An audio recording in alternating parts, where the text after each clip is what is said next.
If the tingling in your feet intensifies at night, if numbness quietly spreads through your hands, or if burning sensations appear when your body should be recovering, these may not be harmless annoyances. What makes them dangerous is how often they are ignored, because when the underlying trigger continues, unchecked, nerve damage does not simply cause discomfort, it can quietly progress toward loss of balance, chronic pain, reduced mobility, and a level of damage that medicine can no longer undo. For many people, these nerve symptoms are brushed off as a normal part of aging genetics, or something they are simply expected to live with. Yet after years of closely observing how women over 50 experience subtle changes in nerve health, metabolism, and daily function, I've seen how misleading and even dangerous that explanation can be. And my name is Dr. Eliza Hart, and what concerns me most is not just the discomfort itself, but how often the true driver behind nerve decline is overlooked until meaningful damage has already taken hold. If this topic resonates with you, take a moment to subscribe to the channel and leave a comment sharing the country you're watching from, because it helps me see how this conversation about women's health is reaching far beyond one place or culture. And please stay with me until the very end, because I have a small but important insight to share that may completely change how you think about these symptoms. To understand why this matters so much, we first need to look at how nerve damage actually begins long before it ever feels severe. For many women, nerve symptoms feel as if they appear out of nowhere one day, arriving quietly as a mild tingling, and another day demanding attention through numbness, burning, or sharp discomfort that disrupts rest and confidence. This suddenness, however, is one of the greatest misunderstandings surrounding neuropathy, because nerve damage almost never begins at the moment symptoms become noticeable. In reality, what you feel today is often the result of biological stressors that have been acting repeatedly and silently for years, long before pain ever had a name, a pattern, or a medical label, and long before the nervous system had any reason to signal distress clearly. Nerves are living tissue, not static wiring, and they depend on a steady supply of oxygen, nutrients, and internal balance to function properly. Unlike skin or muscle nerves, regenerate very slowly, which means that even small repeated disruptions can accumulate over time without sending clear warning signals. During this early phase, the body often compensates so effectively that normal sensation seems preserved, allowing subtle damage to continue unnoticed while daily life appears unchanged. By the time tingling or numbness becomes frequent enough to register consciously, the nervous system has often already been under prolonged metabolic and circulatory strain that quietly weakens its ability to recover. This is why so many women are told that their symptoms are simply a natural part of aging genetics, or bad luck explanations that feel unsatisfying yet are rarely questioned. The truth is that aging alone does not suddenly injure nerves, but it does reduce their resilience, making them less able to recover from ongoing stress. As years pass, the margin for error narrows, and processes that once caused no obvious harm begin to leave lasting marks on nerve tissue, especially when multiple low-grade stressors overlap and reinforce one another over time. What makes this especially concerning is that early nerve changes are quiet, subtle, and easily dismissed, which delays the moment when meaningful action could still protect function. Tingling that fades, numbness that comes and goes, or discomfort that seems worse only at night are not random inconveniences, but signs that the nervous system has been adapting under pressure for far longer than most people realize, often without ever triggering a sense of urgency or clinical alarm. And this leads to a critical question that changes how neuropathy should be understood altogether. Because if nerve damage does not begin suddenly, then something persistent must be driving it in the background. To understand what that ongoing pressure truly is, we need to look closely at the most overlooked factor quietly stressing nerves every single day. When people hear the word poison, they often imagine something extreme or rare, yet the most damaging poison affecting nerve health today is neither dramatic nor unfamiliar. It is something many people encounter every single day, often without concern, because it has been normalized as part of modern eating habits. The worst poison quietly destroying your nerves is chronic blood sugar spikes, and it is essential to say this clearly because everything that follows only makes sense once this is understood. What makes this so dangerous is that nerve damage does not require diabetes to begin. You do not need a diagnosis, abnormal lab results, or obvious warning signs. Repeated blood sugar spikes alone are enough. Each time blood sugar rises sharply, excess glucose interacts with delicate nerve fibers and the tiny blood vessels that supply them, triggering inflammation, oxidative stress, and gradual injury to the protective structure that allows nerves to transmit signals smoothly. One spike may seem harmless, but repeated spikes create a pattern of stress that nerves cannot fully recover from. I've seen this repeatedly in women who are genuinely confused by their symptoms. One woman in her late 60s told me she had avoided sweets for years and believed she was eating well, yet she struggled with burning feet at night and numbness that slowly crept into her toes. What she didn't realize was that her daily routine included multiple hidden blood sugar surges, none of which felt dramatic in the moment, but together they were quietly starving her nerves of oxygen and stability. This is how blood sugar toxicity works. It does not cause pain immediately, and it does not announce itself with clear alarms. Instead, it quietly damages circulation at the microscopic level, reducing oxygen delivery to nerve tissue and weakening the nerve's ability to repair itself. Over time, communication within the nervous system becomes less precise, and sensations that once felt normal begin to blur, fade, or burn. Research has made this pattern increasingly difficult to ignore, showing that people labeled as pre-diabetic experience nerve damage at rates alarmingly close to those with full diabetes. Yet most are told their blood sugar is not that bad, leaving nerves exposed to ongoing injury while symptoms continue to progress. This is why neuropathy so often feels unfair, confusing, and unexplained. What makes blood sugar spikes especially destructive is that they do not act alone. They amplify the effects of aging hormonal shifts, inflammation, and nutrient deficiencies, accelerating nerve damage far faster than any single factor on its own. And this is where timing becomes critical, because after midlife, the body's ability to buffer these spikes begins to change in ways many women are never warned about. Many women describe the same unsettling experience as they move through their 50s and 60s. Symptoms that once felt mild or manageable suddenly seem to intensify as if their body has crossed an invisible line. Tingling becomes more frequent, numbness lasts longer, and burning sensations that once came and went begin to linger. This change often feels abrupt and personal, leaving women wondering what they did wrong even when their routines, diet, and daily habits haven't changed in any obvious or dramatic way. What's happening beneath the surface is not a sudden failure, but a gradual shift in how the body responds to stress after midlife. As estrogen levels decline, the systems that once helped regulate blood sugar, protect circulation, and support nerve repair begin to lose efficiency. Cells become less responsive to insulin. Blood sugar remains elevated for longer periods, and the tiny blood vessels that nourish nerve tissue deliver oxygen less reliably than they once did. These changes may seem subtle on their own, but together they reduce the nervous system's ability to recover from repeated everyday strain.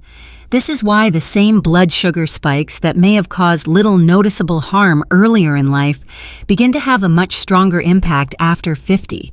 Nerves that once repaired microscopic injury overnight now struggle to keep up, allowing small insults to accumulate instead of resolve. Over time, this creates the impression that nerve damage is speeding up, when in reality, the body's protective buffers are slowly thinning, leaving nerves more exposed with each passing year. Circulation also plays a quiet but critical role. With age, blood flow to peripheral areas such as the feet and hands naturally declines, limiting the delivery of nutrients and oxygen nerves depend on to stay healthy. When reduced circulation is paired with frequent blood sugar spikes, nerves are placed under constant pressure from both sides, receiving less support while enduring more damage, often without clear warning signs, until symptoms become harder to ignore. If you're listening to this and thinking, "This feels uncomfortably familiar," take a moment to engage with me here. Comment 1. If you've noticed your nerve symptoms worsen after 50 despite trying to be careful, or comment 0 if this is something you're just beginning to recognize. Your response helps me understand how many women are quietly experiencing this shift. After 50, nerve health becomes far more sensitive to daily habits, not because the body is failing, but because it can no longer absorb repeated stress without consequence. To understand why symptoms continue to progress, we now need to look closely at the everyday behaviors that quietly trigger these blood sugar spikes in the first place.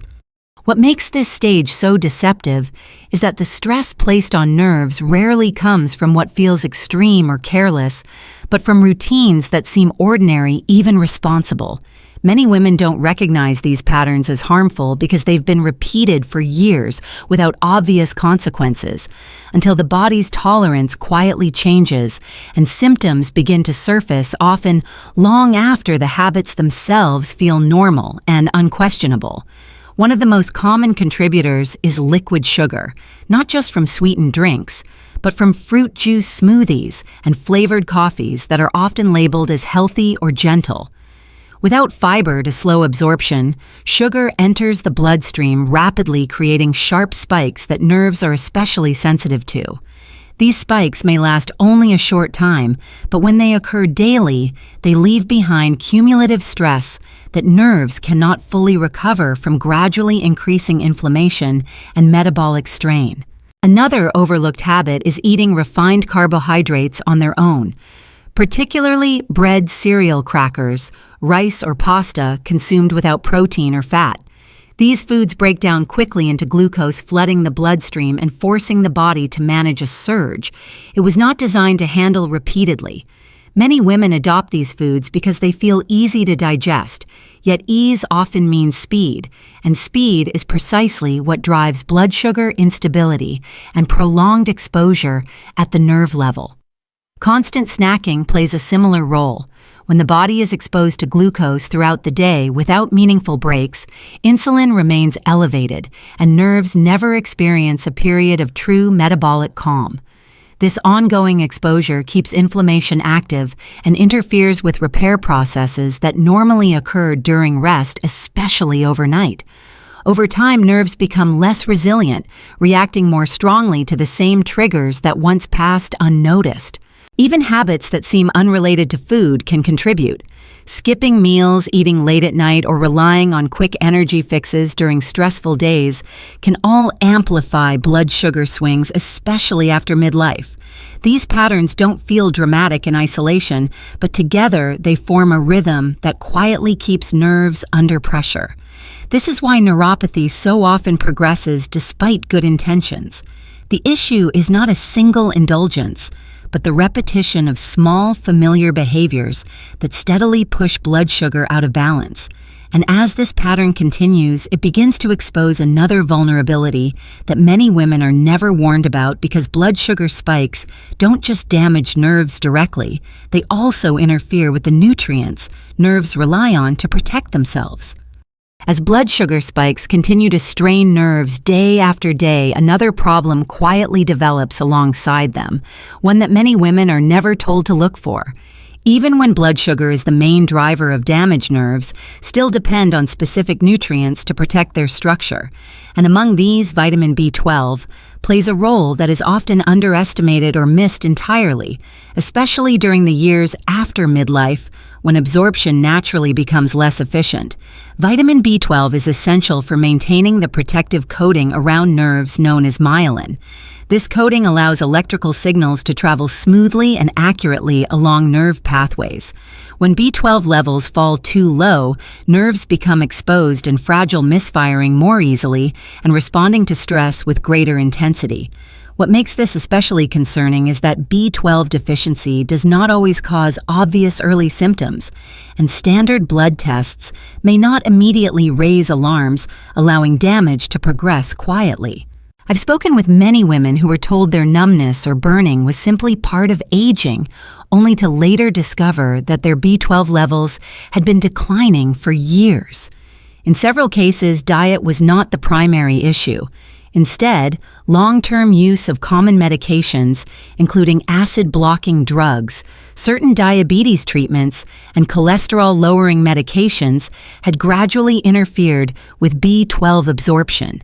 The damage did not reverse overnight when the deficiency was addressed, but the progression slowed, and in many cases, symptoms stabilized enough to restore confidence and daily function.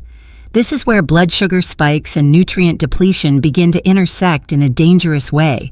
Chronic blood sugar stress increases inflammation and oxidative damage in nerve tissue, while low B12 removes one of the nerve's key protective defenses. Together, they accelerate deterioration far more quickly than either factor alone, leaving nerves less resilient and far more sensitive to everyday stress.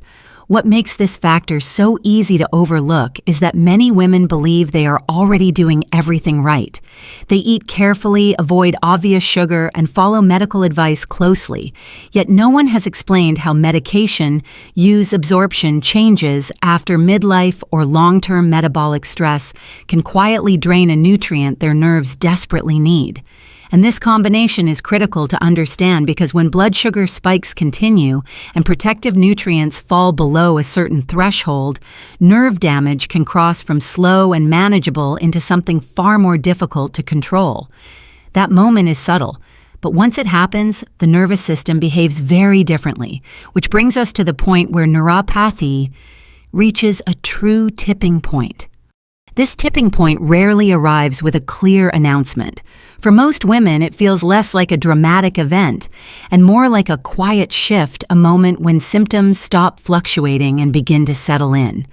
Tingling no longer fades completely, numbness spreads beyond a few toes or fingers, and burning sensations become more persistent, especially at night. What has changed is not just how nerves feel, but how they behave. Up to this stage, nerve tissue has been compensating. Even under repeated blood sugar stress and declining nutrient protection, nerves attempt to adapt, rerouting signals and relying on remaining reserves to maintain function. But once damage accumulates beyond a certain threshold, this compensation begins to fail.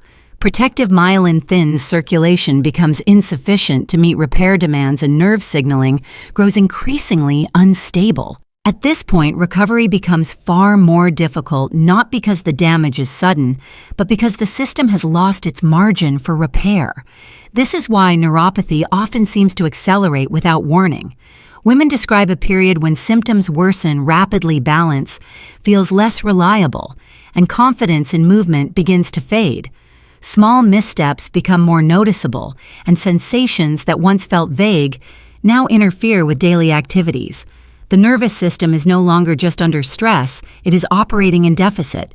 What makes this stage especially dangerous is that many women are still told nothing meaningful can be done. They are reassured that the damage is permanent or dismissed as a normal part of aging, even though this moment represents the last window where progression can still be slowed. Once nerve cells begin to degenerate beyond repair, regeneration is extremely limited, and the risk of falls, chronic pain, and loss of independence increases sharply. This is also the stage where fear often replaces curiosity. Instead of asking why symptoms are worsening, women are encouraged to manage pain rather than address what is still driving damage forward. Yet understanding this tipping point is not meant to create alarm, but clarity. It explains why early action matters so much, and why ignoring subtle signs for too long changes the trajectory of nerve health entirely. Because while neuropathy is not always reversible, it is often preventable from getting worse. And recognizing when nerves are approaching this critical threshold is what allows meaningful intervention to begin, which brings us to the most important question of all: what can actually be done realistically and safely to stop nerve damage from continuing to progress? What matters most at this stage is understanding that stopping progression does not require extreme measures or perfect control, but consistent protection of the nervous system from further stress. Nerves do not need dramatic interventions to stabilize. They need fewer insults and more predictable conditions in which repair can occur, even if that repair is slow and incremental over time. The first priority is stabilizing blood sugar rather than chasing low numbers.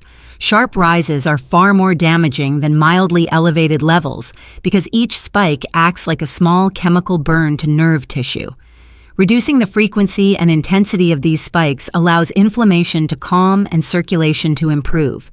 This does not mean eliminating carbohydrates entirely, but changing how they are consumed, so the bloodstream is no longer flooded repeatedly throughout the day, especially during vulnerable periods like the evening and overnight hours.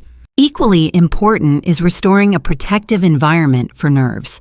Ensuring adequate intake and absorption of key nutrients, particularly vitamin B12, helps reinforce the nerve's structural defenses.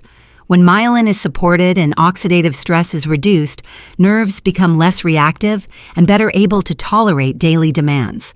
This step alone often determines whether symptoms continue to escalate or begin to plateau, offering stability even when full reversal is not possible. Movement also plays a critical role, though not in the way many people fear.